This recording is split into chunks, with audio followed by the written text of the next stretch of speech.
고성국 박사님 강연에 제가 갑자기 나타나니까 다들 놀라셨죠.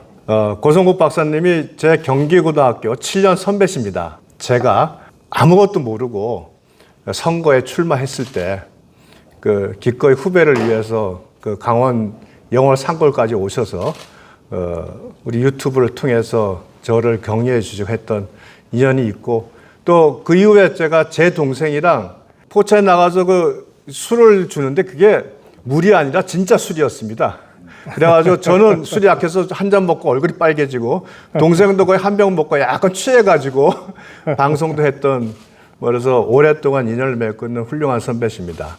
제가 이제 이 고성국 박사님에 대해서 말씀드리면, 간단히 한마디로 말하면 대한민국의 보수가 2017년 선거를 통해서 또 탄핵을 통해서 거의 붕괴될 상황에 있을 때 홀로 이 보수와 우파의 이론과 또 우리 그 전망, 전략을 통해서 보수를 세워주기 위해서 홀로 싸우셨던 분입니다. 참 어려운 시절에 많은 그 민주당의 그 탄압 속에서도 꿋꿋이 버티면서 지켜왔었던 분이기 때문에 우리가 많은 정치 평론가들 말로만 하는데 그 행동과 말이 시된 아주 훌륭하시고 존경할 만한 선배입니다.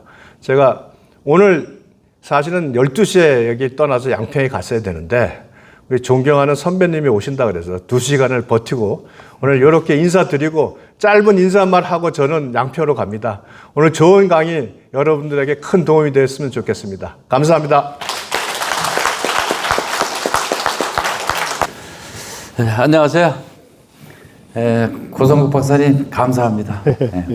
저희들이 기대는 더 많은 분들이 꽉 차기를 기대를 이렇게 많이 했는데, 그렇지 않더라도 이게 소수 정예지만 진짜 대한민국을 걱정하는 분들이 저는 이 안에 가득 계시다 이렇게 생각을 합니다. 특히 이제 정치평론가로서 오랫동안 하셔서 활동 많이 하실 때는 온 국민이 지지를 많이 받으시다가 최근 어려운 것들이 보수의 아이콘처럼 이제 유튜브 방송을 많이 하실 때는 또 좀 이렇게 질책하는 분들도 함께 계셔서 고성국 박사님이 아주 홀로 고군분투하시는 모습을 제가 이렇게 보면서 늘 존경을 합니다. 지난번 지방선거 때 일부러 행성 오셔서 저희와 같이 이렇게 유튜브 방송 통해 가지고 우리 같은 후보들 다 이렇게 해주셨어요. 그런 인연이 있으셨는데 왜 지방 투어를 이렇게 하십니다. 하셔서 이 행성에도 좀 모셨으면 좋겠다 이런 생각을 했는데, 또 이렇게 민간 중심으로 이렇게 오늘 보수에 관한 새로운 또 윤석열 정부에 대한 설명 이런 것들을 해주신다고 하셔서 행성으로서는 참 다양한 일이다, 참 고마운 일이다 이렇게 생각을 합니다. 오늘 하여튼 좋은 시간 함께 해주시고 강의 말씀 잘 듣고 저희도 다시 한번 각오를 다짐하는 그런 시간이 되기를 기대를 합니다. 감사합니다. 고맙습니다. 제가 늘 우리 자유우파 또 자유우파의 정책 대표체인 국민의힘이 다 좋은데 종북 주사파들하고 투쟁하는 게 좀 약하다. 특히 공중전이 좀 약하다. 저쪽은 뭐 있는 얘기 없는 얘기 정붕하면은 가짜뉴스에 괴담까지 퍼뜨리는데 국민의힘은 그냥 당하기만 하고 제대로 여론전 공중전을 제대로 하지 못해서 참 걱정이다. 이제 그런 말씀을 제가 늘 드려왔는데 뭐 지금도 잘하는 건 아니지만 예전에 비해서 많이 나아졌어요. 최근에 이 공중전을 직접 막 가서 하는 데가 당의 대변인들이거든요. 조금 전에 인사하고 이제 급하게 나갔는데 유상범 의원이 당의 수석 대변인이에요. 수석 대변인 밑에 대변인들이 있는 거예요. 그리고 또 부대변인들이 쫙 있습니다. 그래서 유상범 의원이 수석 대변인을 맡아서 지금 공중전을 지금 아주 치열하게 벌이고 있습니다. 그 공중전을 하다 보면 이제 종북 주사파로부터 집중 공격을 받게 돼요. 그러니까 집에서 아무것도 안 하면은 접시 깰 일도 없죠. 설거지를 하다 보면 접시가 가끔씩 깨지잖아요. 예, 공중전을 하다 보면 좌파의 표적이 되고 작은 그 말 한마디로 공격을 받게 되고 막 그렇게 되는 거예요. 예, 유상범 의원도 그래서 좌파들로부터 하여튼 집중적으로 공격받고 있는 우리 자유파 정치인 중에 한 사람이다. 이렇게 생각하시고 여러분들 유상범 의원한테 각별히 좀 물론 지역구 의원이기도 하지만 우리 자유파의 정책 대표체 국민의힘의 공중전의 맨 앞에 서 있는 사람이다. 이런 관점에서 여러분들이 늘 보호하고 지원해줘야 될 정치인이다. 제가 그 말씀을 먼저 드리겠습니다. 오늘 주제와 관련해서는 제가 먼저 좀 말씀드리고 여러분들 질문 받아서 토론하는 순서로 하겠습니다. 이 사람마다 이름이 있고 태어난 생년월일이 있잖아요. 저는 이름이 고성구이고 1958년 3월 21일 날 태어났어요. 나라도 그런 게 있는 거예요. 나라도 나라 이름이 있고 대한민국이라는 나라 이름이 있고 태어난 생년월일이 있을 거 아니에요. 이게 5천년 전에 태어났습니까? 네, 태어난 날이 있어요. 그게 언제냐? 1948년 8월 15일. 이 대한민국의 생년월일입니다. 대한민국이라는 이름의 나라가 태어난 날짜는 1948년 8월 15일이에요. 이제 사람이 태어나려고 그러면은 먼저 어머니 아버지가 사랑을 해서 생명을 수태시켜야 되잖아요. 그렇게 해서 10개월 동안 어머니 뱃속에서 잘 있다가 이제 세상에 태어나는 그날 우리가 생년월일이라고 하고 생일이라고 이제 하죠. 그러니까 대한민국이라는 나라가 태어난 날짜는 1948년 8월 15일. 근데 태어나는 과정이 있는 거예요. 언제 수태돼서 어떻게 커서 어떻게 됐냐. 대한민국은 이 국가이기 때문에 국가의 기본이 되는 헌법이 먼저 만들어져야 돼요. 헌법이 없으면 국가가 태어날 수가 없어요. 국가의 기본이 되는 헌법이 먼저 만들어져야 돼요. 그게 1948년 7월 17일. 그걸 우리가 기념해서 제헌절, 헌법을 제정한 날 이렇게 기념하는 겁니다. 그러면 이 헌법이 만들어지려면 어떻게 해야 되냐? 헌법을 만드는 사람이 먼저 선출이 돼야 돼. 우리가 그 당시에 1948년 당시에 한 2천만 명 됐는데 2천만 명이 다 한꺼번에 한 장소에 모여서 토론하고 이렇게 해서 헌법을 만들 수는 없잖아요. 물리적으로 불가능하잖아요. 그래서 이 헌법을 만들 사람들을 먼저 우리가 선출을 하는 거야. 국민의 대표를. 그래서 그 사람들한테 당신들이 책임과 권한을 행사해서 헌법을 만들어라. 그럼 이 사람들을 뽑아야 되잖아요. 이 사람들이 지금의 국회의원이에요. 그런데 이 사람들은 최초로 헌법을 만드는 국회의원이었기 때문에 그걸 제헌의회라고 불렀어요. 헌법을 만드는 의회의 국회의원. 그게 언제 있었냐? 1948년 5월 10일 있었어요. 1948년 5월 10일. 그래서 1948년 5월 10일 헌법을 만드는 제헌의회 의원들을 우리가 투표를 한 거예요. 선출을 했어. 이 사람들이 모여서 제헌의회라고 하는 국회를 구성을 했어. 그래서 이 사람들이 2달 동안 고심해서 만든 헌법을 공표한 날이 1948년 7월 17일, 제헌절. 이 2달 동안의 헌법을 만드는 일을 주도한 사람이 누구냐? 이승만 박사입니다. 그래서 7월 17일 헌법을 반포를 하고 그 헌법에 입각해서 대통령을 뽑고 정부를 구성하고 해서 마침내 대한민국이라는 나라가 이 세상에 태어나게 됐어요. 그게 1948년 8월 15일이에요. 그러니까 1948년 5월 10일 총선거, 1948년 7월 17일 헌법 공포, 1948년 8월 15일 대한민국 건국. 이게 일련의 과정인 거예요. 이걸 통해서 지금 우리가 살고 있는 이 대한민국이라는 나라가 세상에 태어났습니다. 그게 건국입니다. 한국인은 5천년 전부터 살았잖아요. 저 단군 할아버지 밑에서부터 5천년 동안 살았고 그 사이에 수많은 나라를 겪었어요. 고구려 신라 시대도 겪었고 고려 시대도 겪었고 조선 시대도 겪었고 이거 다 한국 사람들이 겪었던 역사지만 지금의 대한민국이라는 나라는 1948년 요 1년의 과정을 통해서 1948년 8월 15일 세상에 태어난 겁니다. 그래서 1948년 8월 15일을 그동안은 광복절이라고 불러왔지만 앞으로는 이 태어난 의미를 중요시 해야 되니까 앞으로는 건국절이라고 부르자. 저는 이제 그렇게 주장을 하고 있는 거고, 지금 윤석열 정부에서는 오랫동안 이걸 광복절이라고 불러왔기 때문에 78주년 광복절, 75년은 건국절 이렇게 병기해서 지금 쓰고 있습니다. 저는 앞으로 이게 만약에 날짜가 달랐다면 해방은 1945년 8월 15일 날 된 건 확실하잖아요. 건국하는 날짜를 8월 15일 날 혼란스러우니까 피해서 뭐 한 9월 15일 날쯤 하자 했으면 간단해요. 그럼 8월 15일은 광복절이고 9월 15일은 건국절이다. 이렇게 하면 되는데 이게 공교롭게 날짜가 겹치는 바람에 이게 광복절이냐 건국절이냐 갖고 쓸데없는 논쟁을 우리가 했던 거예요. 쓸데없이 논쟁할 필요 없어요. 두 개를 같이 쓰면 돼. 광복절이자 건국절이에요. 그런데 날짜가 겹칠 경우에 제 선친이 돌아가신 날 제 조카가 태어났어요. 그래서 저희 집안에서는 이 조카는 생일상을 제대로 받은 적이 없어요. 아버지 제사상을 받아야 되니까. 차례상을, 제사상을 차려야 되니까.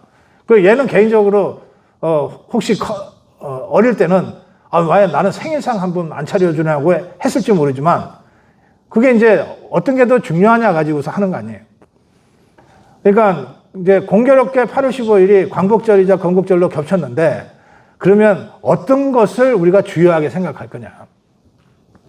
일제로부터 해방된 날을 주요하게 생각할 거냐, 아니면 대한민국이라는 이 근대 국가가 세상에 태어난 건국을 더 의미를 크게 부여할 거냐에 따라서 명칭이 어떤 것이 더 앞에 서야 되느냐 이렇게 결정을 해야 되는 거죠. 이건 사람에 따라 좀 다르겠지만 저는 개인적으로 1945년 8월 15일 해방보다 1948년 대한민국 건국이 훨씬 더 중요하다. 그렇게 생각하는 겁니다. 그렇게 생각하는 이유 중에 하나는 1945년 8월 15일은 우리 힘으로 해방을 쟁취한 날이 아니란 말이에요. 역사적 사실이. 많은 독립주의사들이 해방과 독립을 위해서 투쟁하고 목숨을 던지고 싸웠어요. 그래서 그분들을 우리가 독립유공자로 존경하고 국가가 예우하지만, 그러나 1948년 8월 15일 해방은 연합군이 일본군으로부터 항복을 받아서 일본군이 두 손을 드는 바람에 일본의 식민지였던 대한민국이 해방이 된 거예요. 그래서 해방된 대한민국을 바로 통치할 어떤 기구도 없었어요, 당시에. 그러니까 미 군정이 3년간 통치를 한 거예요. 1945년부터 48년까지. 미 군정이 통치를 하다가 대한민국이라는 나라가 마침내 세상에 태어나고 건국을 하니까 미 군정이 이제 자기 나라로 돌아간 거예요. 그래서 외부의 힘, 미군이 지금도 우리와 혈맹 관계이긴 하지만 어쨌든 우리는 아니잖아요. 외부잖아요. 외부의 힘에 의해서 어느 날 갑자기 선물처럼 주어진 해방보다는 우리가 우리의 힘으로 독자적으로 대한민국이라는 나라를 세우고 그것을 전 세계에 반포한 이 건국절의 의미가 훨씬 더 중요하다. 저는 개인적으로 그렇게 생각합니다. 저는 이 문제는 앞으로 학계나 전문가들의 치열한 논쟁을 통해서 계속 광복절로 부를 거냐, 건국절로 이름을 바꿀 거냐에 대한 정말 진지한 토론이 필요한 부분이라고 생각합니다. 자, 오늘 자유민주주의라고 하는 것은 1948년에 대한민국이라는 나라를 건국을 했는데, 이 대한민국이라는 나라를 건국할 때 어떤 나라를 건국할 거냐를 가지고서 3년간 싸움을 했어요, 우리가. 1948년에 해방은 됐는데 아직 이 대한민국이라는 나라는 나타나기 전, 세워지기 전에 3년 동안에 어떤 나라를 세울 거냐를 가지고 크게 두 세력이 싸움을 했어요. 하나의 세력은 인민민주주의 국가를 세우자고 주장을 했어요. 인민민주주의 국가. 김일성이가 북한에서 세웠던 그 인민민주주의 국가를 남한에도 세우자.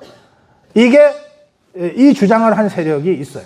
그리고 또 한 세력은 지금 우리가 헌법에서 선포한 바와 같은 자유민주주의 국가를 세우자고 주장을 한 거예요. 그런데 1945년 상황에서 보면 인민민주주의 국가를 세우자고 주장했던 세력의 힘이 훨씬 컸어요. 우선 북한에 38선 이북의 북한에는 이미 인민민주주의 국가를 소련이 김일성이를 앞세워서 세워놨어. 그리고 그 소련과 김일성과 손잡고 남한도 그 인민민주주의 국가를 세우자고 주장한 세력이 남노당 세력입니다.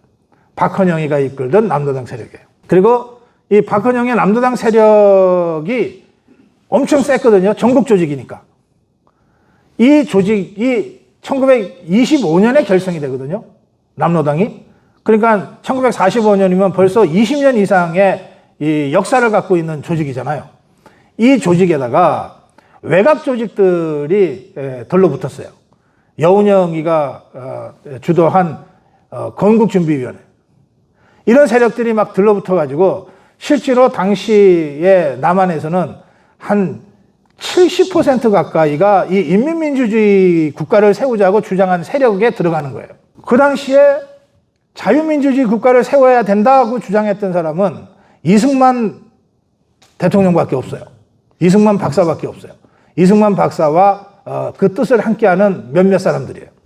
그러니까 이 사람들의 세력은 많이 봐줘야 한 10%밖에 안 돼요. 그러면 남노당과 여운형, 박헌영과 여운형 세력, 이 인민민주주의 국가 세우자고 했던 세력이 한 70% 되고 자유민주주의 국가를 세워야 한다는 이승만 세력이 한 10% 정도 되면 나머지 20%가 남잖아요. 이 세력이 뭐냐? 이 세력은 이것저것 잘 모르겠는데 어쨌든 남북한이 함께 해야 돼라고 주장한 세력이에요. 남북한이 함께 해야 된다고 주장을 했는데 이미 북한에는 소련의 지원을 받는 김일성이 인민민주주의 정권을 세우고 있는 상태라. 그리고 남한에는 그 인민민주주의 정권을 세우자고 70%가 주장하고 있는 상태에서 남북한이 어쨌든 함께 해야 돼라고 주장을 하면 결과적으로 인민민주주의 국가를 세우는데 동조하는 꼴이 된단 말이에요. 이 세력을 대표하는 사람이 김규식이라는 사람들입니다. 그래서 결국 이 사람들은 1948년에 김일성이의 유혹에, 김일성이의 유도에 빠져서 평양으로 가서 남북 정치협상회의 같은 거를 하면서 김일성의 꾀임에 그대로 놀아나 버리고 마는 거예요. 그래서 결과적으로는 당시 남한에 대한민국에 이렇게 김일성의 꾀임에 빠져버린 세력까지 포함하면 90대 10, 9대 1로 절대적으로 불리한 세력이 자유민주주의 국가를 수립하자는 이승만 세력이었던 거예요. 이런 절대적으로 불리한 상황을 극복하고 이승만 세력이 자유민주주의 국가를 수립하는 데 성공하는 겁니다. 그러니까 그 과정이 얼마나 힘들었겠어요. 남노당, 또 북한의 김일성, 그다음에 이 중간에 이 회색 분자 같은 이 김규식 세력까지 합세를 해가지고 정치적으로는 공세를 펴고 그게 안 되면은 무장폭동을 일으키고 반란을 일으키고 온갖 방해를 다 했거든요. 여러분들이 잘 아는 그 제주도 4.3 사태. 제주도 4.3 사태는 1948년 4월 3일 날 남노당의 서열 3위 정도 되는 김달삼이가 일으킨 이 폭동입니다. 이 김달삼이가 왜 4월 3일 날 일으켰냐? 1948년 5월 10일 총선거를 해야 헌법을 공표하고 헌법이 있어야 대한민국을 건국한다 그랬죠? 그러니까 저 좌파들, 종북 주사파들 입장에서는 이 대한민국 건국의 첫 출발이 5월 10일 있었던 총선 거예요. 그러니까 이 선거를 못하게 하면 국회가 구성이 안 되니까 헌법도 만들지 못하니까 국가도 건설하지 못한다. 이렇게 생각한 거죠. 그래서 5월 10일 날 진행된 총선거를 물리적으로 폭력적으로 방해하려고 폭동을 일으킵니다. 그래서 실제로 4월 3일 날 제주에서 4.3 사태가 터지고 난 다음에 이 4.3 사태가 완전히 정리되는 거는 1958년까지 갑니다. 마지막 이 빨치산이 잡히는 게 1956년인가 8년인가 그래요. 그러니까 이 4.3 사태가 터지고서 한 달쯤 있다가 50 총선거가 진행되잖아요. 그 당시에 제주도는 거의 내란 상태였어요. 그래서 선거를 못했어, 거기는. 결국은 국회의원을 못 뽑았어요. 그러니까 적어도 제주도에 한해서는 좌파의 50선 총선거를 물리적으로 방해하겠다는 좌파의 전략이 제주도에서는 먹힌 거죠. 다른 데도 그렇게 하려고 그랬는데 다른 데는 그렇게 안 됐어요. 그래서 어쨌든 총선거는 치러졌고 재헌의회 의원이 구성이 됐고 헌법이 만들어졌고 그것에 입각해서 1948년 대한민국이라는 나라가 건국되게 되는 거예요. 4.3 사건은 그 과정에서 무수히 많은 이 양민들이 학살당하고 엄청난 피해를 받기 때문에 이 과정에서 이쪽 저쪽 다 피해를 받거든요. 그래서 그 모든 사람을 이제 와서 잘잘못을 따지는 것보다 모든 사람들 다 똑같은 역사의 피해자다 그러고 함께 추모하지만 그러나 역사 속에서는 정확하게 이 사태가 왜 벌어졌냐, 이 사태를 계획하고 저지른 자들은 무슨 계산을 하고 무엇을 노리고 했는가는 정확하게 우리가 알고 넘어가야 된다는 거예요. 4.3 사태는 그런 겁니다. 자, 다시 이제 본제로 돌아와서 보면 이 대한민국은 1948년 8월 15일 날 세상에 대한민국이라는 나라가 태어났다는 것을 알릴 때 우리는 이런 나라다라고 하는 것을 선언합니다. 그게 대한민국 헌법이에요. 이 대한민국 헌법, 그동안 9번에 걸친 개정이 있었지만 근본 정신은 바뀌지 않았어요. 대한민국 헌법이 선언하고 있는 대한민국이라는 나라의 성격은 세 가지입니다. 첫째, 자유민주주의를 지향한다. 그게 헌법 1조 1항입니다. 대한민국은 민주공화국이다. 이렇게 되어 있잖아요. 대한민국은 민주공화국이다. 이게 자유민주주의를 정치적으로 표현한 거예요. 그래서 대한민국은 자유민주주의를 표방한 겁니다. 두 번째는 대한민국은 시장경제체제를 선택한다. 세 번째는 대한민국은 법치에 의해서 통치될 것이다. 이 세 가지가 대한민국 헌법 130조 전체를 관통하는 가장 중요한 핵심 가치입니다. 그러니까 저나 여러분이나 다 대한민국 국민이잖아요. 혹시 여기에 위장 간첩이 있나요? 그러면 그 사람은 다르지만 대한민국 국민들은 이 세 가지의 헌법 가치를 받아들인 사람들이에요. 나 도저히 내가 태어나기는 여기서 났지만 저 대한민국 헌법은 난 도저히 받아들일 수 없어. 그러면 이민을 가든지 아니면 저 월북을 하든지 해야 되는 거예요. 대한민국 헌법은 대한민국에 사는 대한민국 국민들의 공통의 가치를 집약해서 표현한 거거든요. 그러니까 저나 여러분이나 이 대한민국 헌법이 선언한 세 가지 핵심 가치, 자유민주주의, 시장경제, 법치, 이 세 가지를 다 받아들이고 대한민국 국민으로서 살고 있는 거예요.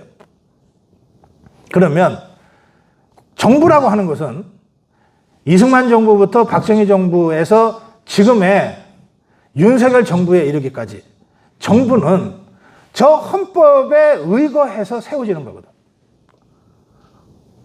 따라서 누가 대통령이 되건 정부는 마땅히 저 대한민국 헌법을 잘 실현하고 구현하기 위해서 일해야 되는 거예요. 그런데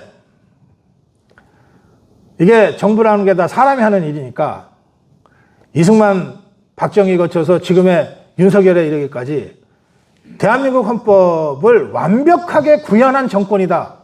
이거는 이 지상에 존재하지 않아요. 그거는 미국이 40여 명 넘는 미국 대통령을 배출했지만 미국 헌법을 완벽하게 구현한 대통령은 누구도 없어요. 다 목표와 지향점을 그렇게 하고 할 수 있는 최선을 다 해가는 거죠. 그 과정에서 부족한 부분, 모자라는 부분들이 있으면 다음 정권이 그걸 승계해서 보완하고 발전시켜서 여기까지 오는 거거든요. 그런데 제가 보기에 대한민국 헌법에 의거해서 구성된 정부의 대통령이 된 사람들 중에 겉으로는 대한민국 헌법을 존중하는 것처럼 쇼를 했지만 지 생각은 원래 그거하고 좀 달라서 그래서 실질적으로는 대한민국 헌법 가치를 부정하고 대한민국 헌법 가치를 파괴하고 대한민국 체제를 무너뜨리려고 움직였던 대통령들이 있다. 그 저는 개인적으로 생각해요. 그게 문재인이었다.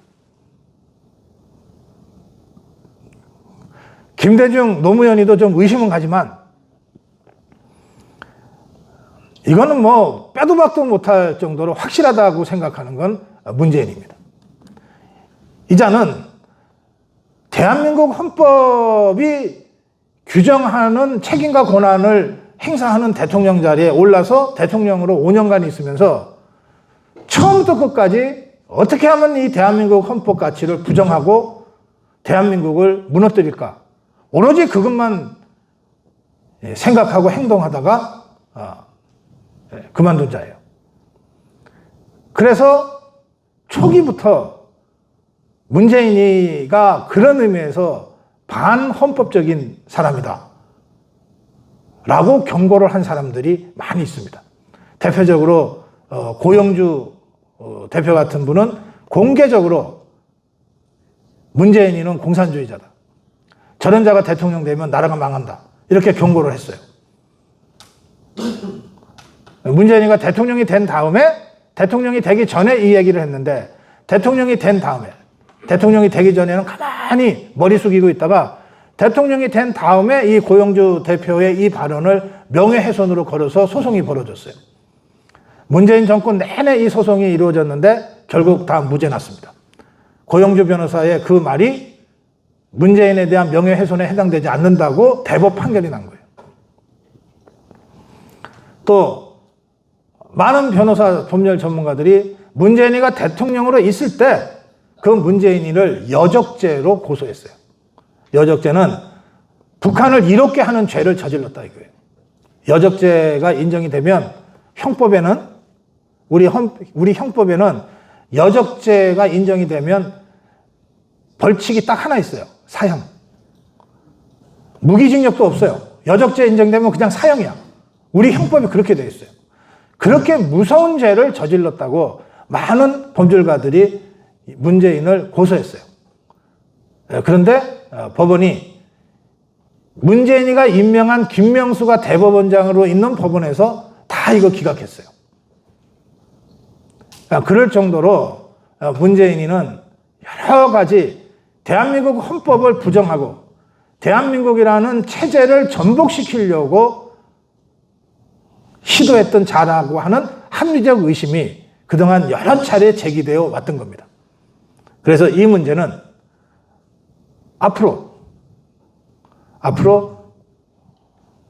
법정에서 그 진위가 가려져야 될 문제로 지금 남아 있습니다. 그러니까 문재인이가 저지른 범죄가 한두 개가 아닌데 이를테면 울산시 선거농단 사건에서는 30년 내 친구가 울산시장 되는 게 내 꿈이야. 이 한마디 때문에 수석 비서관 7명의 이 비서관들이 움직이잖아요. 송철호라는 자를 울산시장으로 만들기 위해서. 결국 울산시장 만들잖아요.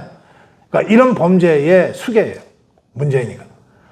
또 원전 중단시키려고 월성 1호기 언제 연구 중단되냐? 이렇게 비서한테 물으니까 비서가 폐쇄하라는 뜻으로 알고 쫙 해서 경제성 조작까지 해가지고서 연구 중단시키잖아요.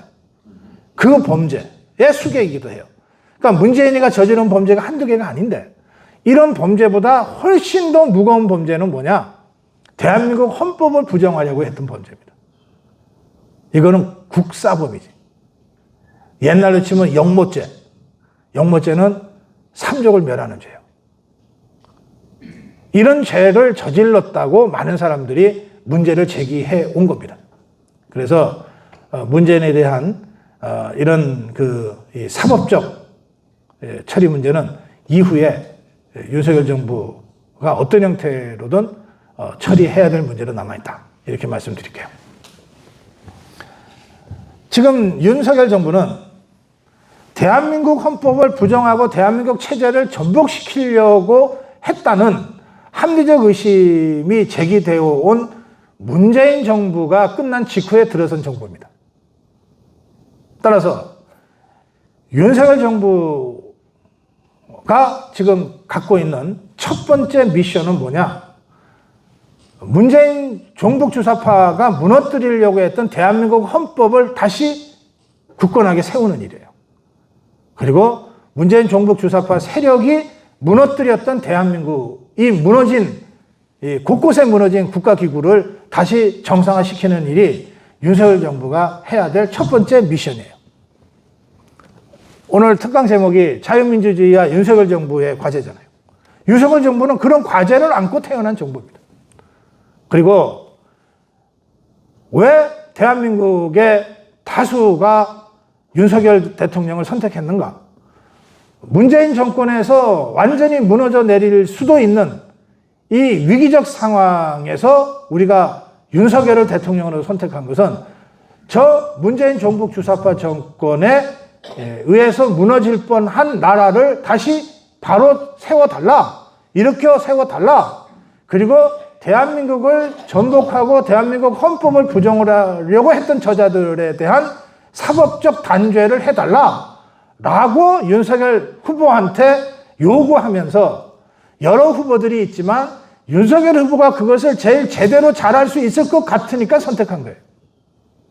여러분들 이 자리에 계신 분들도 거의 대부분 윤석열 후보를 찍었을 텐데 여러분들 윤석열 후보 찍을 때 어떤 분은 뭐 남자처럼 잘생겨서 찍었다고 하실 수도 있지만 제가 보기에 여러분들 중에도 절대 다수는 바로 이렇게 문재인 종북 주사파 정권이 무너뜨리려고 했던 대한민국을 바로 세울 수 있는 적임자, 그리고 그 국사범적 범죄를 저지른 문재인 일당을 제대로 사법적으로 척결할 수 있는 적임자가 윤석열이다. 이렇게 생각하고 여러분들이 윤석열 후보를 선택했을 거라고 제가 생각합니다.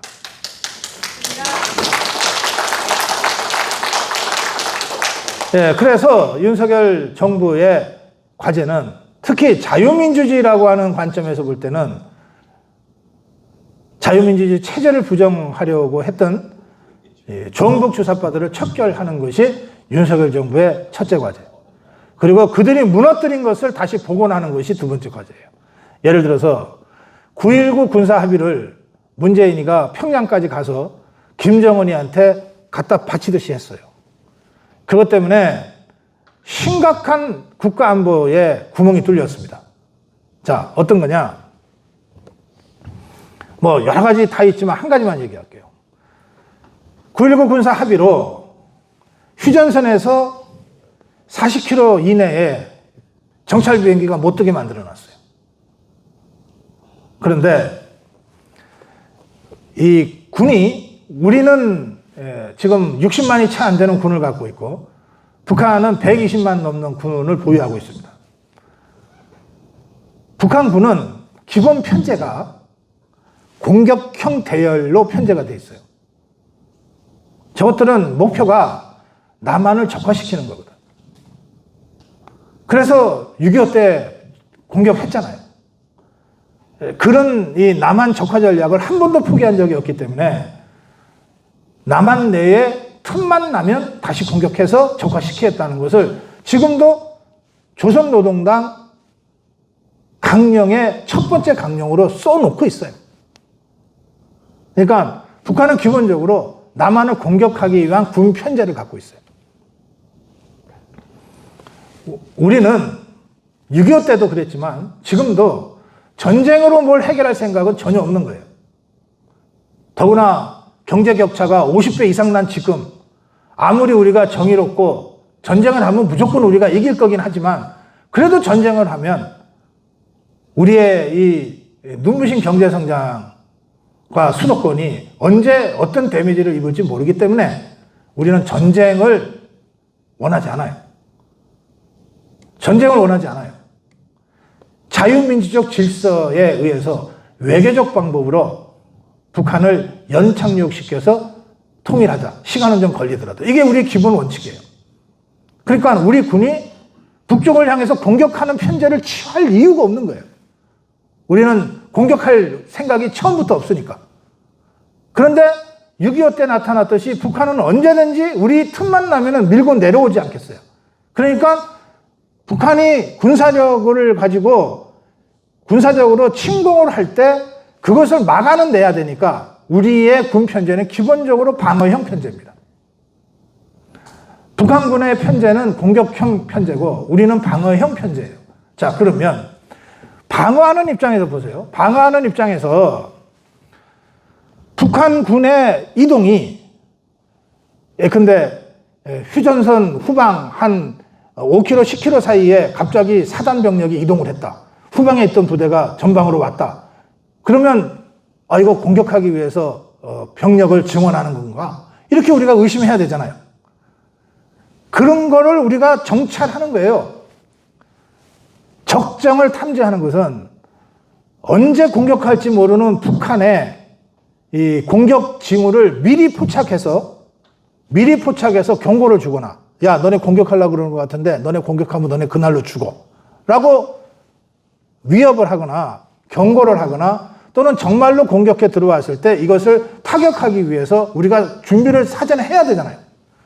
이걸 해야 되는 거예요. 그래서 정찰 정보라고 하는 것은, 적정을 탐지하는 이 정찰 정보라고 하는 것은 우리한테는 무지무지 중요한 거야. 북한한테는 어차피 공격을 한다면 공격 시점을 지그들이 잡을 거기 때문에 한국군 내에 어떤 병력 이동이 있나 없나 같은 것은 크게 중요하지 않아요. 그러니까 북한은 40km 바깥으로 물려도 상관없어. 그리고 그럴 정도의 정찰 능력도 갖고 있지 않아. 근데 우리는 휴전선 가까이에서 24시간 북한의 동정을 살펴야 되거든요. 이걸 40km 이남으로 다 밀려버린 거야. 멀리서 떠서 추적해야 되는 거예요. 근데 우리나라 이 산 지형이 고개가 많고 산이 많잖아요. 산 뒤에 숨어서 몰래 이동하는 걸 40km 바깥에서 산 뒤까지 이렇게 레이더 쏴서 포착할 수는 없단 말이에요. 그러니까 이 9.19 군사합의로 휴전선 북쪽 남쪽으로 40km까지는 정찰기 못 뜨게 하자고 하는 것은 우리한테는 일방적으로 불리하고 사실상 정찰 전력을 무장 해제한 것과 똑같은 조치를 한 거예요. 이런 거를 저쪽도 북한도 40km 뒤로 가기로 했다. 우리도 40km 내려오는 게 뭐가 문제냐라고 빡빡 우겼던 거예요. 9.19 군사합의는 이런 식의 조항으로 가득 차 있어요. 그러니까 군사전략가들의 입장에서는 9.19 군사합의는 그냥 우리가 무장 해제하겠다는 합의하고 똑같다라고 보는 거예요. 이게 문재인 종북주사파 정권이 대한민국을 무너뜨리려고 했던 여러 시도 중에 하나인 거예요. 그래서 이제 윤석열 정부가 들어서서 무너진 대한민국, 이걸 바로 세우려면 이런 조치들 하나하나를 다시 복구해야 돼. 정상화시켜야 되거든. 그러니까 9.19 군사합의를 파기해야 돼, 이제는. 이미 합의를 북한이 수없이 많이 어겼거든요. 약속을 했는데 하나만 어겨도 그걸 핑계로 해서 합의를 무효화할 수 있는데 한두 개가 아니란 말이에요. 예를 들어서 우리 해수부 공무원 총으로 학살해버리고 시신도 불태워버렸잖아요. 이런 거는 정전협정 위반인데다가 9.19 군사합의 위반에 무수히 많은 죄를 저지른 거거든요. 이런 거를 명분으로 해서 9.19 군사합의 더 이상 지킬 의미가 없다. 파기해버리면 그만이에요. 그러면 우리는 다시 휴전선 가까이 정찰 전력을 가동시킬 수가 있게 돼요. 또 GP 우리가 11개가 없애버렸잖아요. 북한하고 약속해가지고. 그거 다시 세워야 돼요. 물론 시간은 걸리죠. 우리는 단단하게 세워야 됩니다. 우리가 방어형 GP들이기 때문에. 그렇지만 어쨌든 지금은 없단 말이에요. 그 중동부 정선 어딘가에 GP 11개가 없어졌어요. 우리가 스스로 폭발을 해버렸어요. 이거 다시 세워야 되거든. 그런 거 하려면 9.19 군사합의를 먼저 파기 선언을 해야 돼요. 우리가. 파기하고 다시 예전으로 복귀해야 돼요. 확성기 다시 해야 돼요. 그러니까 이런 것들이 문재인 종북 주사파 정권에서 저질러진 대한민국의 군사안보 무장 해제를 다시 바로잡는 일인 거예요. 그러니까 윤석열 정부가 모든 사회 모든 영역에서 군사, 외교, 안보, 경제, 사회, 문화, 방송, 언론 이 모든 영역에서 무너져버린 나라를 바로 세우는 일을 해야 되기 때문에 할 일이 한두 가지가 아니에요.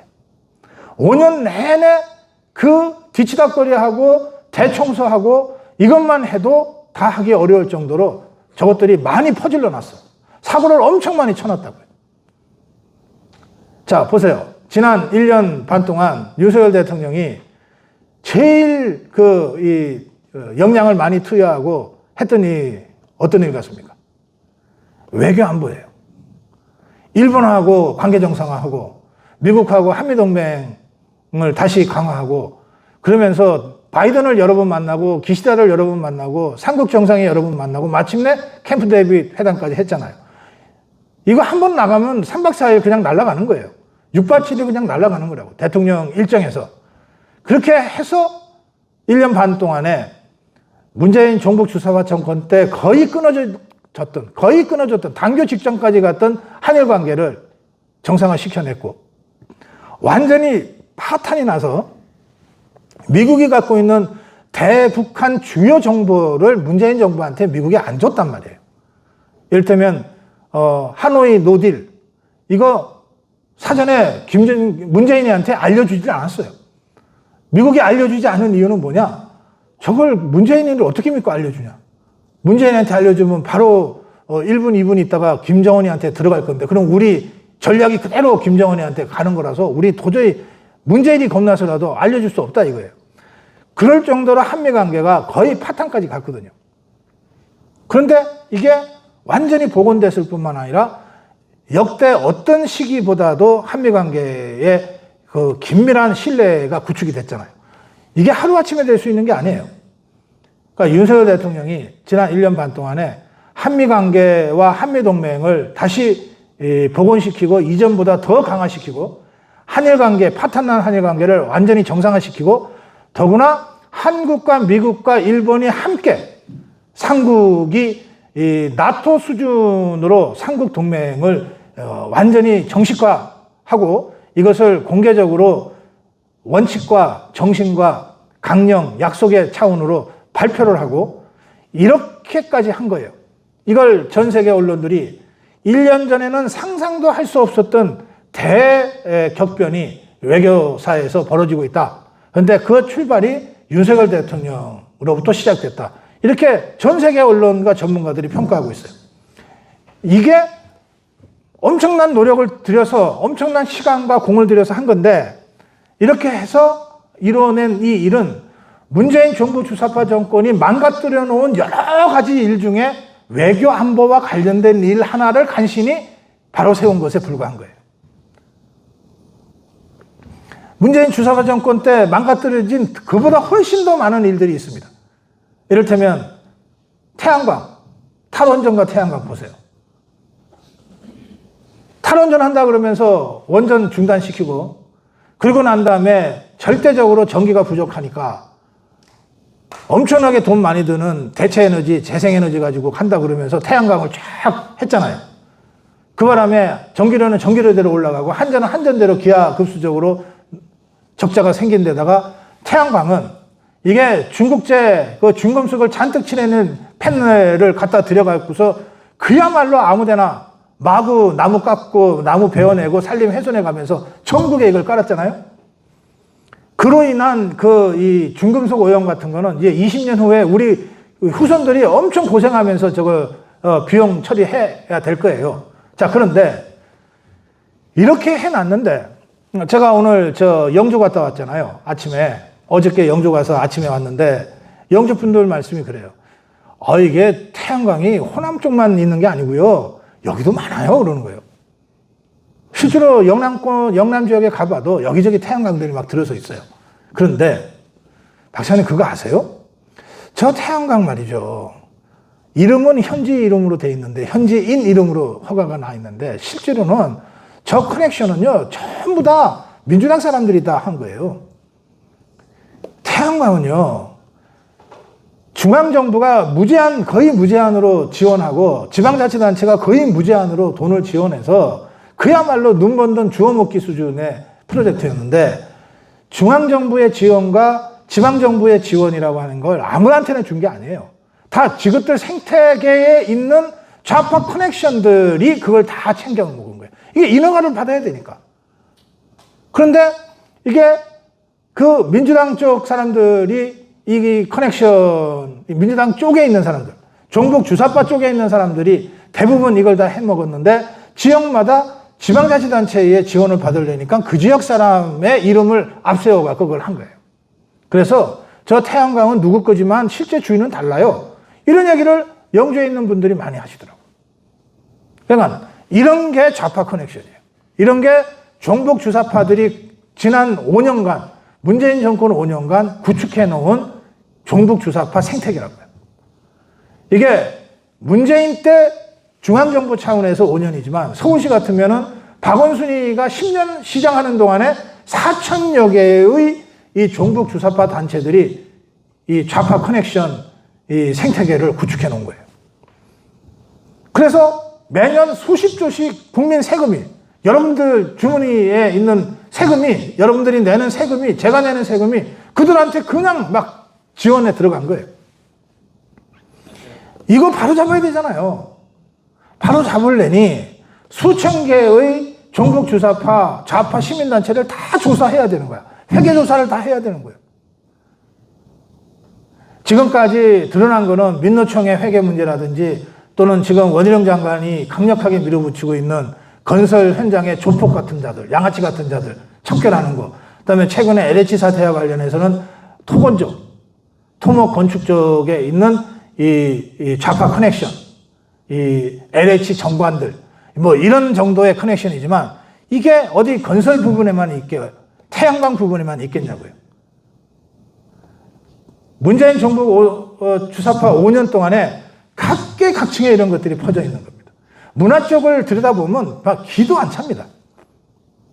지금도 이 대부분의 이 유관단체가 제일 많은 게, 중앙정부에서 따지면 유관단체가 제일 많은 게 산자부하고 문체부예요. 지방자치단체 쪽으로 가면 다 문화센터, 여기도 문화센터입니까? 문화센터 같은 게 다 있잖아요. 이거 다 100% 지방정부의 세금으로 운영되는 거거든요. 여러분들이 내는 지방세 갖고 이거 하는 거예요. 또 중앙정부가 여러 가지 형태의 교부세, 그 세금이란 말이에요. 그걸 받아가지고 이걸 운영하는데, 이런 자리에 지난 5년간 단 한 자리도 빼지 않고 종북 주사파들이 다 알박기로 들어가 있었어요. 이런 센터 가면 센터장이나 사무국장 상근자잖아요. 월급 받고 일하는 사람들이잖아요. 자원봉사자가 아니거든. 이 사람들의 연봉이 보통 6천에서 1억 가까이 된단 말이에요. 그 돈 다 종북 주사파 성향으로 그동안 문화활동했던, 그러니까 문화활동이라는 게 선전선동 활동이지. 뭐 촛불 집회하면은 연단에 나가갖고서 뭐 되지도 않는 노래 불러가면서 막 선동하고, 뭐 누구 나와라 뭐 이러면서 소리 지르고, 뭐 저 미국산 쇠고기 먹으면은 죽어요 뭐 이런 소리 해가면서 국민들을 괴담으로 겁주고 현혹시켰던 바로 그것들이 다 이런 그 문화단체에 무슨 사무국장이니 센터장이니 해갖고서 다 알박기 하고 들어가 있는 거예요. 또 지방정부마다 이 20세기 후반 이후에 환경 문제와 생명 문제가 워낙 중요해지니까 다 환경 관련 기구들을 새로 만들었어요. 그 환경 쪽에는 별것도 아닌 쥐꼬리 많은 전문성이 있답시고 환경 쪽에서 일했던 종북 주사파들이 전부 자리를 차고 들어가 있어요. 그래서 사사건건 딴지를 거는 거야. 사사건건. 이를테면은 지역민 입장에서는 어쨌든 이거 개발해야 되니까, 일자리 창출해야 되니까 하는데 갑자기 거기 맹꽁이가 서식하는데 안 돼요. 하고 데모부터 시작하는 거예요. 이런 게 천성산의 지율 같은 사람이 한두 명이 아닙니다. 모든 이 개발 쪽에는 어쨌든 자연을 인위적으로 손을 봐야 되잖아요. 그래야 뭐 땅을, 건물을 짓든지 다리를 놓든지 할 거 아니에요. 그럼 그 자연에 무언가는 있어요. 하다못해 반딧불이라도 있다고. 그럼 그거 가지고 생태계 파괴다 그러면서 데모부터 시작하고 뒤로는 협상해.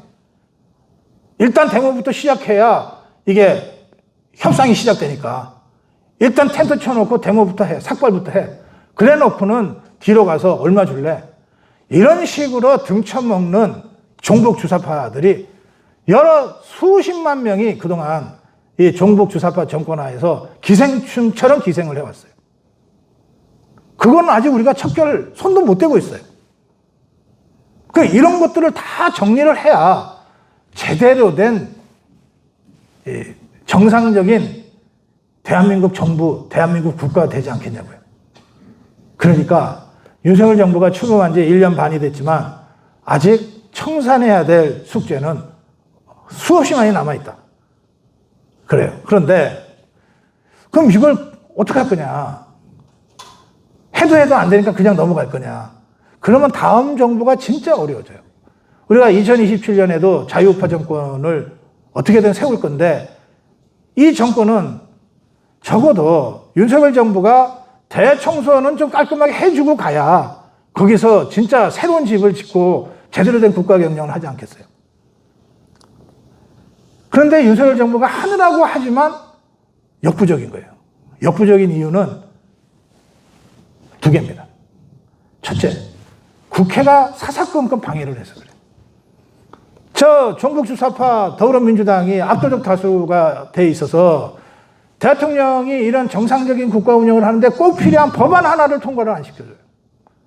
뿐만 아니라 국가를, 정부를 완전히 말아먹고 대한민국을 위태롭게 만들 말도 안 되는 사악한 악법들을 계속해서 밀어붙여서 통과시키고 있는 거예요.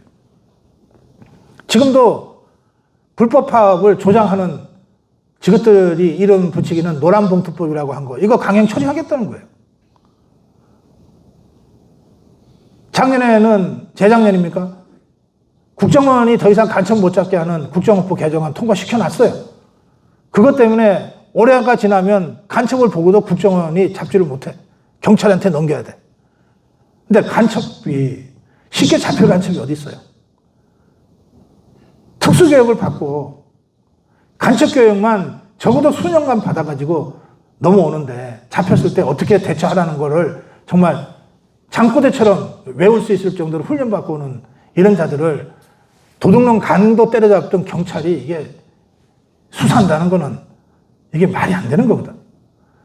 보통 5년에서 10년 가까이 간첩단 사건 하나를 수사하려면 그 정도 기간이 들여서 집중적으로 추적을 하고 해외에 접선하는 거를 포착하고 증거 채취하고 해서 법정에다가 다 증거를 제출해서 영장 청구받아서 구속하는데 해외 조직 거의 없는 경찰이 주로 동남아에서 공작원과 만나서 공작금 주고 뭐 지시 주고 이러는 간첩들을 어떻게 잡냐고요. 그 지금 올해 말에 국정원이 간첩 사건을 더 이상 못하게 되어 있습니다. 법적으로. 내년 1월 1일부터는 이 다 경찰로 넘어가요. 간첩인 것, 간첩 보여도 국정원이 데리고 가지 못해요. 경찰에다가 신고하는 것밖에 없어. 그런데 이 경찰은 간첩이라는 거를 수사한 적도 거의 없는 조직이야. 그래서 내년, 내후년, 우리가 내년 총선에서 이긴 다음에 이 국정원법부터 빨리 고쳐야 됩니다. 다시 간첩 잡는 이 국정원으로 간첩 수사 기능을 다시 빨리 넘겨줘야 돼요. 법을 고쳐야 돼요. 저 종북주사파가 이상하게 고쳐놔가지고. 근데 그 법을 고치기 전까지 시간이 걸리잖아. 그래서 내년은 간첩들의 전성시대가 될 거예요. 아니, 북한이 다 보고 있는데 속속들이, 야, 내년이면 간첩들이 할부하고 다녀도 국정원이 감히 손 못 대. 경찰은 아무것도 아니잖아. 그래서 내년은 이미 우리나라에 넘어와 있는 간첩들의 전성시대일 뿐만 아니라 북한이 대규모로 고정 간첩들을 파견할 한 해가 될 겁니다. 이걸 국정원은 빤히 알면서도 손을 못 쓰게 되는 거예요. 이런 짓들을 저 종북 주사파들이 해놨어요. 그래서 내년 총선에 이기는 게 중요해요. 내년 총선에 우리가 이겨서 이렇게 만들어 놓은 악법들을 빨리 폐기해야 됩니다.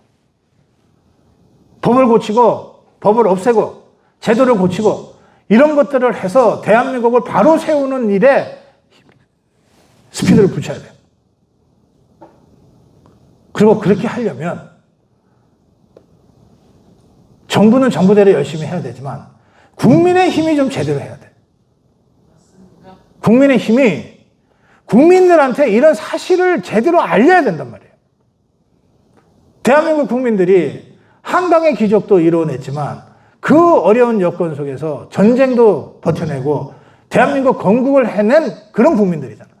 이 국민들한테 지금 무슨 일이 벌어지고 있는지, 문재인 종북 주사파 정권 5년 동안에 무슨 황당하고 위험한 일들이 벌어졌는지를 알려주는 것만으로도 국민들이 떨쳐 일어나시거든. 조국이가 얼마나 뻔뻔하고 이중적인 자인지를 알려주는 것만으로도 100만 명 넘는 국민이 광화문에 모여서 조국이를 사퇴시키잖아요. 그러니 국민의힘이 다른 거 할 거 없다. 문재인 종북 주사파 정권 5년 동안에 무슨 나쁜 일이 벌어졌고 어떻게 나라가 위기에 처했었는지만이라도 국민들한테 좀 정확하게 알려라. 그래서 너희들이 할 힘이 없으면 국민들의 힘이라도 빌려서 나라를 바로 세워라. 지금 윤석열 대통령이 국민의 힘을 믿겠습니까? 우리 국민들을 믿겠습니까?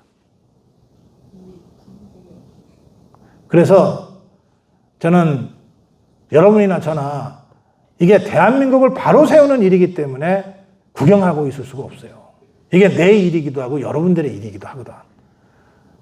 그래서 윤석열 정부가 자유민주주의를 바로 세우기 위한 종북 주사파 척결이라고 하는 이 역사적 과제를 함에 있어서 저나 여러분들이나 각자의 위치에서 할 수 있는 최선을 다해서 여러분의 나라, 우리들의 나라를 바로 세우는 일에 적극적으로 나서야 된다.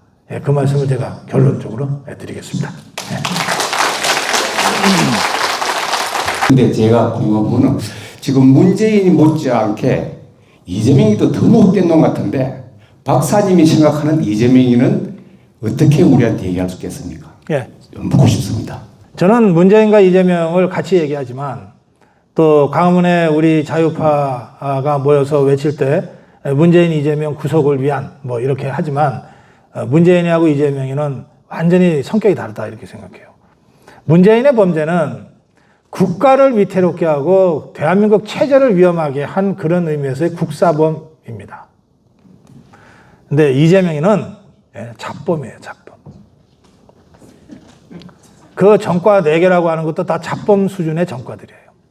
무슨 검사를 사칭했네, 뭐, 이런 거잖아요.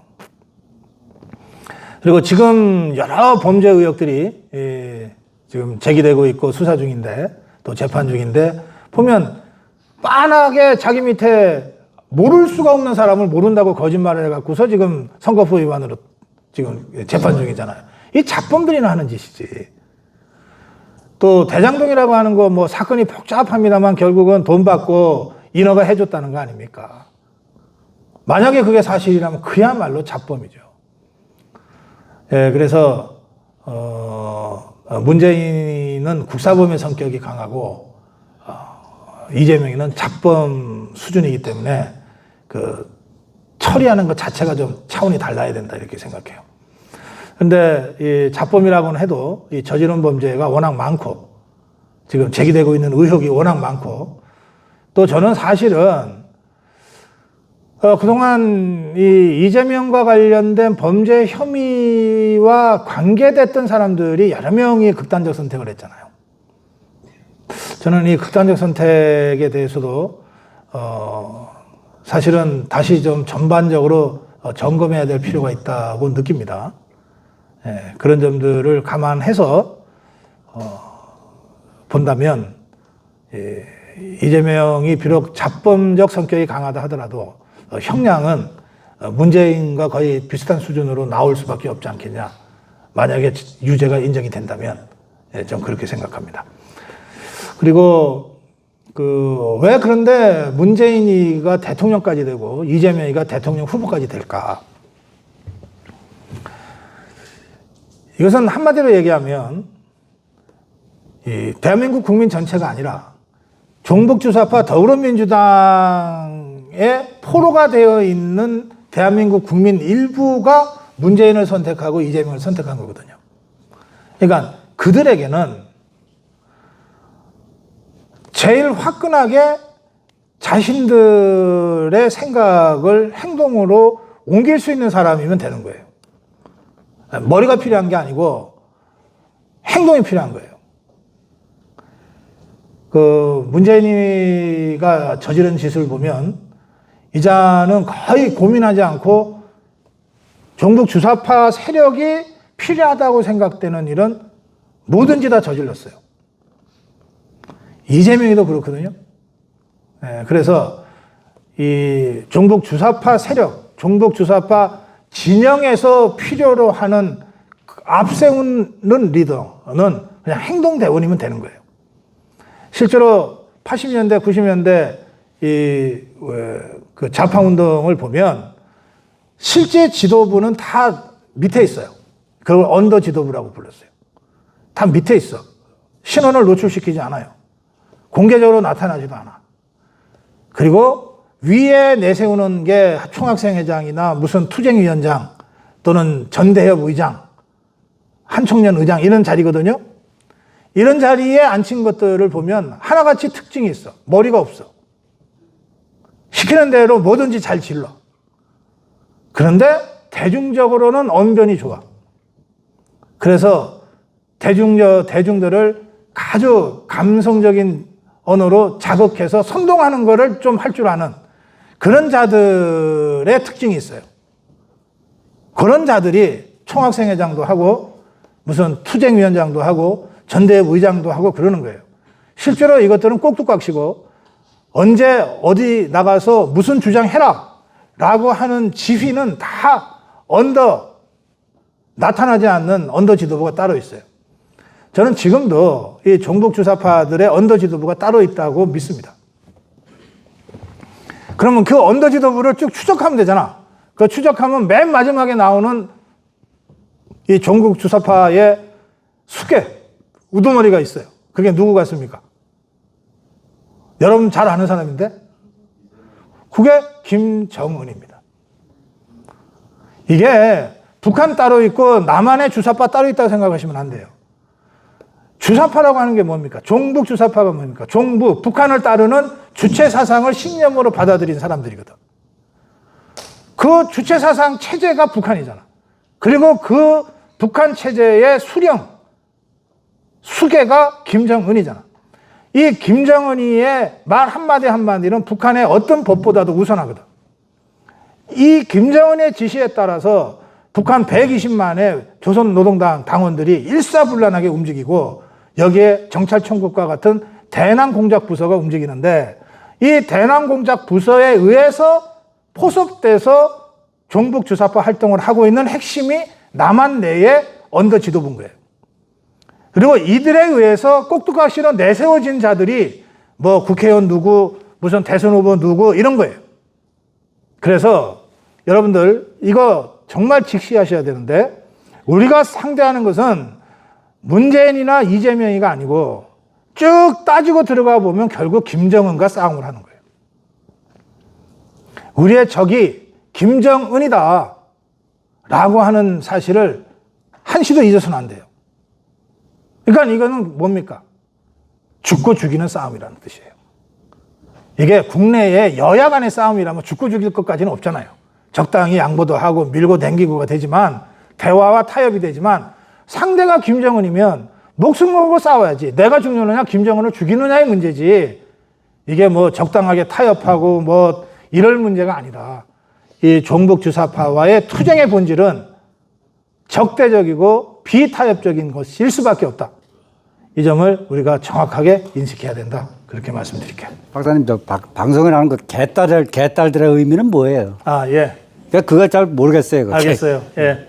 개딸은 개혁의 딸, 개혁의 딸을 줄여서 개딸이라고 자기들이 만든 용어예요. 언론이나 우리가 붙여준 말이 아니고 어느 날 이재명 지지자들이 자기들이 모여서 그게 그때 모일 때는 아마 여성들이 많았나 봐. 그래서 자기들끼리 우리는 앞으로 개혁의 딸이라고 부르자. 그런데 줄여서 개딸이라고 부르자. 그래서 개딸이라고 불러달라고 해서 언론이 불러주게 된 거예요. 그런데 그런 이 개라고 하는 거는 이 젊은 MZ세대나 10대들이 정말 하루에도 수백 번씩 쓰는 말이거든요. 이를테면 좋을 때도 개 좋아 이러잖아. 예, 우리가 보기에는 이게 욕하는 것 같은데 걔네는 그런 게 욕이 아니란 말이에요. 개 좋아 이러잖아요. 그러니까 이재명 지지자들이 이제 그런 젊은 사람들의 그 용어를 자기들이 차용을 해서 개딸 한 거예요. 어감은 진짜 더럽지.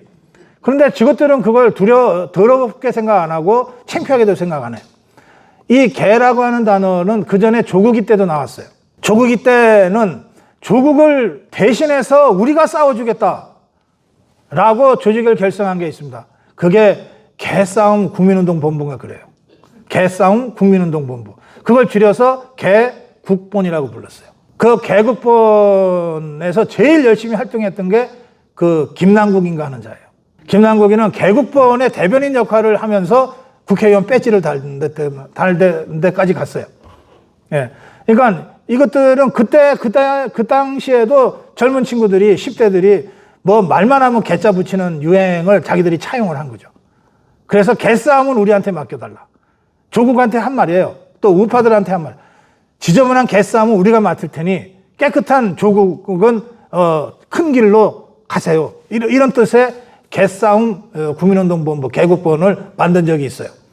그러니까 조국 지지자들이 먼저 개를 썼고 이재명 지지자들이 지금 다시 개를 써서 개딸이다 이렇게 쓰고 있어요. 그런데 참 상스럽잖아요. 사실 10대들이 쓰는 개 좋아는 괜찮아요. 그 어감도 애들이 쓰는 말이니까. 근데 이게 무슨 대선 후보쯤 돼가지고 그 지지자들이 우린 개딸이다 그러고 설치고 다니는데 딸인 줄 알았더니 가서 보니까 전부 뭐 할머니들이고 뭐 할아버지들이고 그렇다는 거예요. 저는 개딸들을 본 적이 없습니다만 가서 본 사람들이 혀를 ጭ끌끌 차요. 이게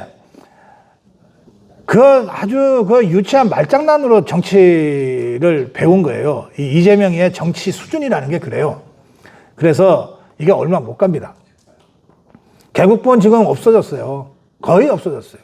조국이가 재판받는다고 해서 그때 수석으로 있을 때 법무장관 할 때는 수만 명이 모이고 했지만 지금 조국이가 재판정 간다고 해서 누가 나옵니까?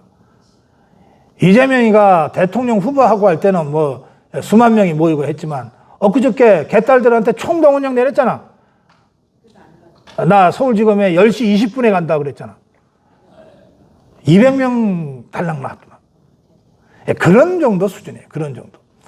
또 지난 7월 27일 갑자기 민노총이 이 주한미군 철수를 촉구하려고 평택의 주한미군 기지 캠프 험프리를 인간띠로 뺑 돌리겠다. 우리가 2만 5천 명 나가겠다 그랬어요. 큰 소리 땅땅 쳤거든. 당일날 몇 명 나왔어요? 97명. 이게 미군들은요, 전 세계에 군대가 파견 나가 있는데 미군들은 제일 경계하는 게 뭐냐면 주둔한 나라의 국민들과 직접 물리적으로 부딪혀서 상처를 입거나 뭘 하는 순간 반미운동으로 확 번질까 봐 그걸 제일 겁을 내. 그걸 제일 경계한다고요. 근데 자기들은 군인이잖아. 이게 불법이지만 뭔가 이 원주민이 이 미군 부대를 넘어서 들어올 때 군인들이니까 자기네 거기는 미국 땅이거든요. 미국 땅을 무단으로 침입한 적에 대해서는 매뉴얼이 있잖아. 경계하라고 그러고 중재하라고 그러고 말 안 들으면 공포 쏘고 그러다 안 되면 실탄 쏘고 하는 게 있잖아요. 군인이니까 그걸 안 할 수가 없잖아. 그러니까 자칫 잘못하면 이 좌파들 중에 누군가가 죽을 각오하고 막 캠프 브리시 담을 뛰어넘으면 미군이 그 매뉴얼에 따라서 이걸 조치를 취할 때 진짜 대형 사고가 날 수도 있거든. 이런 걸 경계해서 그리고 종북주사파는 그런 걸 어떻게든 만들어내려고 하는 거예요.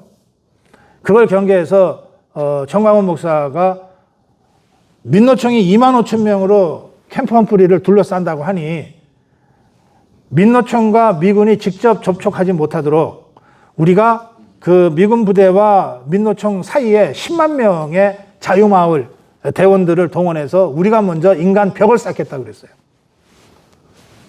그렇게 하면 우리하고 충돌을 하는 거지 미군과 직접 충돌은 못하지 않겠냐. 이렇게 해서 자유마을이 총동원령이 내려졌어요. 그래서 그날 이 자유마을 쪽은 대략 한 3만 명 정도가 실제로 전국에서 올라와서 캠프 험프리스를 둘러쌌어요. 그런데 이 2만 5천 명 하겠다고 큰 소리 쳤던 곳들이 안 나타나는 거야. 정문 쪽에 보니까 조금 나타나서 뭐라고 떠들다가 갔대요. 그래서 숫자를 다 세봤더니 97명이었다는 거예요. 그러니까 이 종북주사파들의 실력이 원래 그 정도밖에 안 되는 거예요.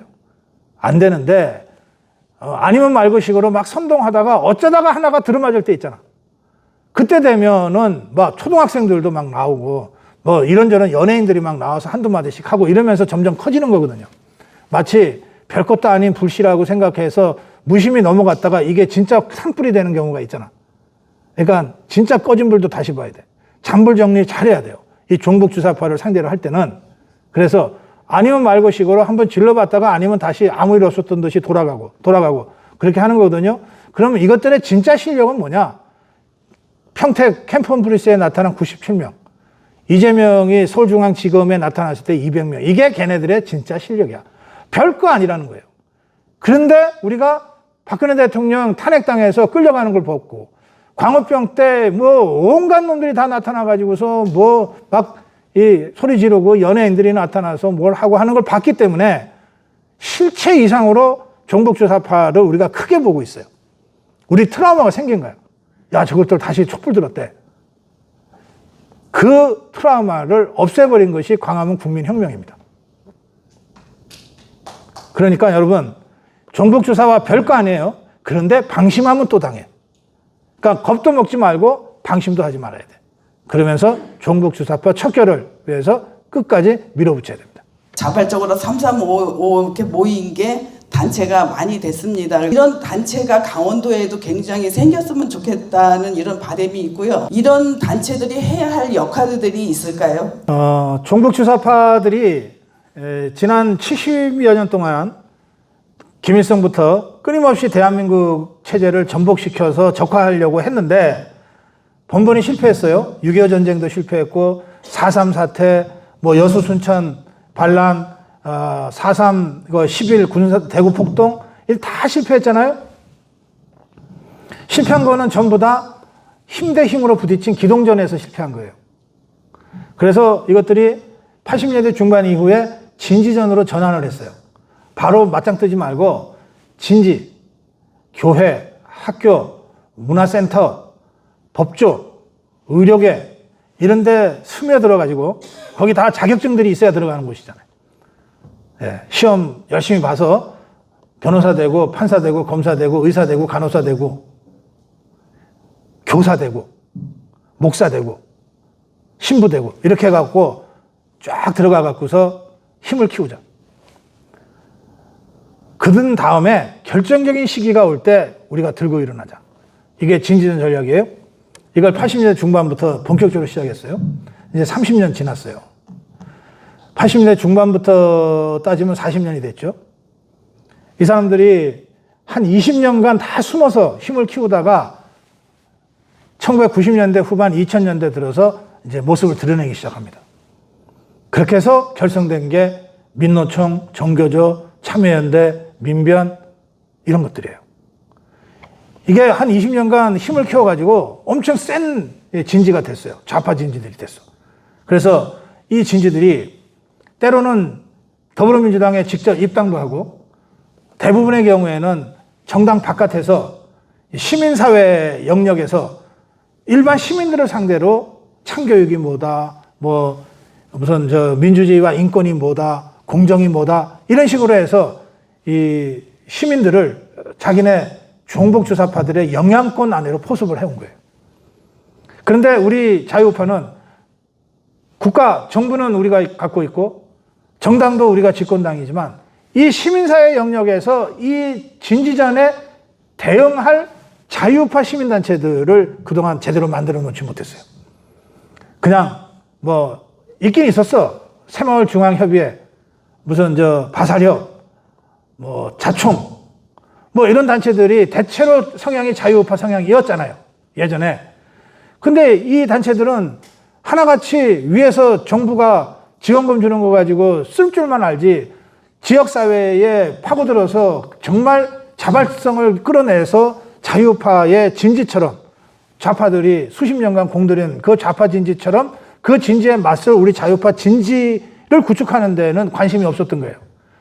그러니까 정권이 바뀌니까 바로 문재인 정권에 충성하는 조직이 되어버린 거예요. 노무현 정권에 충성하는 조직으로 바로 변질이 되어버린 거예요. 그래서 이 진지전이 시민사회 영역에서 벌어지는데 좌파들의 이 좌파 진지들에 대응할 우리 자유파 진지들을 그동안 갖고 있지 못한 거예요. 지역사회도 그렇고 중앙에서도 그렇고. 그러다가 문재인 정권과의 이 문재인 정권의 폭정에 맞서 투쟁하는 과정에서 투쟁의 필요성 때문에 우리 자유파들이 하나씩 조직을 하고 진지를 구축하게 된 거야. 이를테면 저쪽에 민변이 있다면 우리는 한 변을 만들어야 되겠다. 이런 식으로. 그렇게 해서 조금씩 자유파 진지들이 시민사회 내에서 조직되고 지금 말씀하신 동행과 같은 조직이나 또는 제가 원주에서 조금 전에 만나고 온 무슨 한마음 포럼과 같은 조직들이 자발성을 가지고 만들어지기 시작한 거거든요. 그런데 여기서 중요한 건 뭐냐면 유기적으로 움직인다는 거예요. 좌파들은 자기들이 정권 잡을 때는 정권, 그 다음에 정당, 그리고 좌파 시민단체가 그야말로 한 몸이 돼서 움직여요. 그래서 시너지가 나. 이 한 몸이 돼서 움직이는 것을 겉으로는 잘 몰라. 지그들 따로 뒤에 원탁회의 같은 걸 해서 만들어. 조율을 끊임없이 해. 우리는 정부 따로 있고 국민의힘 따로 있고 조금씩 시작된 우리 자유파 시민단체 또 따로 놀아. 국민의힘은 이 시민단체가 자꾸 걸리적거린다고 손절하겠다고 그래. 함께 힘을 합쳐도 모자랄 판에 국민의힘이 이게 정신 못 차리고 지금 그러고 있는 거예요. 맞아요. 네, 맞습니다. 네, 그래서 제가 끊임없이 국민의힘에게 네 혼자 싸우는 싸움이 아니다. 함께 해야 돼. 저쪽은 이러이러한 유기적인 이 시스템을 가지고 움직여. 너네 혼자서는 대응할 수가 없어.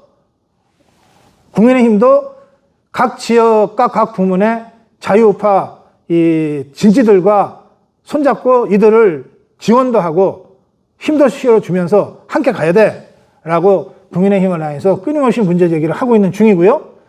또 우리 이 자유파 시민단체도 따로따로 놀 생각하시면 안 돼요. 물론 따로따로 하더라도 없는 것보다는 낫지만 시너지를 만들어내는데 힘들어요. 그래서 국민의힘을 너무 배관시하거나 야단만 칠 게 아니라 국민의힘과 어떻게 손잡고 갈 거냐. 그래서 이 정당은 정치 영역이고 시민단체는 시민사회 영역이잖아. 영역은 다르기 때문에 서로 중폭되는 일은 없거든. 컨택 포인트를 잘 잡아서 함께 만나야 시너지를 만들어낼 수 있어요. 그러니까 각자의 이 영역을 잘 지켜가면서 또는 각자의 영역을 잘 존중해 가면서 어떻게 시너지를 만들어낼 거냐에 대한 아주 실무적인 고민이 필요하다. 오늘 답변 여기까지만 할게요. 고맙습니다.